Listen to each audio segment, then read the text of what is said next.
ताजनगरी में जयंत अखिलेश मिलेगी जीत का जनादेश, क्योंकि रथ पर सवार होकर जयंत और अखिलेश पूरे पश्चिमी यूपी में घूम रहे हैं।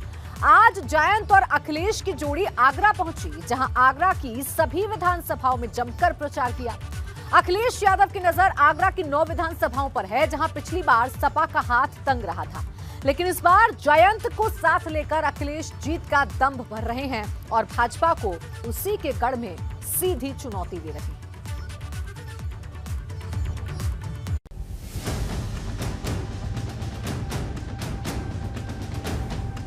आगरा में जयंत अखिलेश की हुंकार, 22 में बनेगी सरकार। सर्दी वर्सेस गर्मी पर तनाव, कौन जीतेगा चुनाव? लखनऊ जाने की लड़ाई, ताजनगरी से अखिलेश की चढ़ाई। एक नकारात्मक राजनीति को खत्म करना चाहते हैं। पहले चरण की जंग में अब सिर्फ 6 दिन बाकी हैं और प्रचार के लिए 4, मतलब 100 घंटे से भी कम का वक्त बचा है। लेकिन जैसे जैसे चुनाव नजदीक आ रहा, सियासी मिजाज भी बदलता जा रहा। शुक्रवार को आगरा का सियासी पारा तब और ज्यादा चढ़ गया, जब आगरा की गलियों में जयंत और अखिलेश विजय रथ पर सवार होकर निकले, जिन्हें देखने के लिए समर्थकों का हुजूम उमड़ पड़ा।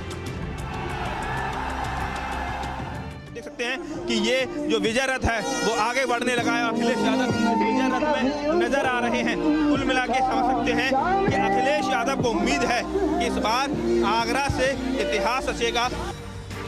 जयंत और अखिलेश ने भाजपा के ठंड वाले बयान पर भर्ती का ऐसा फॉर्मूला लगाया कि सूबे का सियासी पारा चढ़ गया। ठंडा कर देंगे। अरे महेश सिसोदिया जी, तुम्हारा ये कोल्ड स्टोर है ना? ये है कोल्ड स्टोर के नहीं कोल्ड स्टोर? जिनके घरों में फ्रिज होगी वो भी जानते होंगे ठंडा कैसे किया जाता है। हमारे मुख्यमंत्री कोई कंप्रेसर है क्या जो ठंडा कर देंगे हमें और आपको? हम समाजवादी लोग नौजवानों को भरोसा दिलाना चाहते हैं, ये गर्मी निकालना चाहते हैं, लेकिन नौजवानों हम आपके लिए भर्ती और रोजगार और नौकरी निकालना चाहते हैं। योगी जी कह रहे हैं ज्यादा गर्म हो रहे हो, गर्म हो के नहीं हो? बताओ गर्म हो के नहीं हो? ये गर्मी बना के रखना। जो नौजवान जिसे नौकरी नहीं मिली और नौकरी के बदले में लाठी मिली, अगर वो नौकरी चाहता है तो गर्म रहना है। अखिलेश यही नहीं रुके, उन्होंने भाजपा के नेताओं पर नकारात्मक राजनीति का आरोप लगाया और सूबे की योगी सरकार पर हमलों की झड़ी लगा दी। इसलिए समाजवादी पार्टी और हम सब लोग मिलकर के एक नकारात्मक राजनीति को खत्म करना चाहते हैं।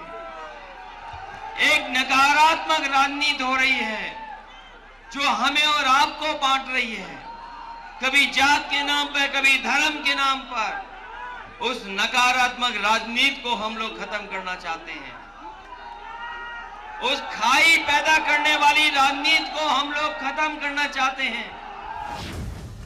आगरा में साइकिल की रफ्तार बढ़ाना अखिलेश यादव के लिए किसी चुनौती से कम नहीं है, क्योंकि 2017 के चुनाव में यहाँ की सभी 9 सीटों पर भाजपा का कमल खिला था, मतलब सपा के हिस्से में कोई सीट नहीं पहुंची।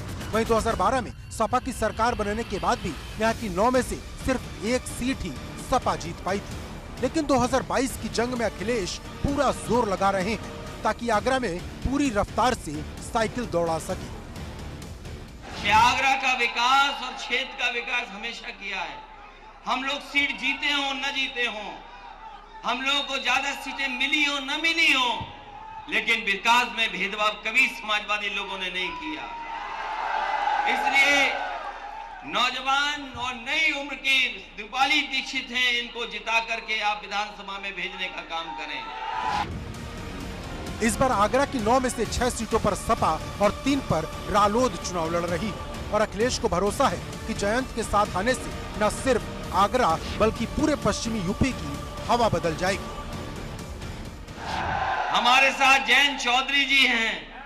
जब से ये साथ आए हैं उत्तर प्रदेश की हवा बदल गई है।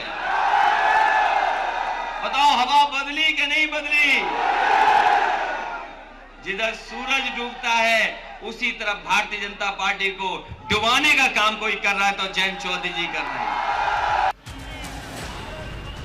हालांकि जानकारों की माने तो आगरा की सभी 9 सीटों पर भाजपा और बसपा की सीधी लड़ाई है, या यूं कहें कि ये बसपा और आगरा का गढ़ भी कहा जाता है, जहां कभी बसपा तो कभी भाजपा के प्रत्याशी जीतते रहे हैं। लेकिन सपा रालोद के साथ आने से इस बार फतेहपुर सीकरी, खैरागढ़ और फतेहाबाद की सीटों पर लड़ाई दिलचस्प हो गई है। आगरा से नितिन उपाध्याय, एबीपी गंगा।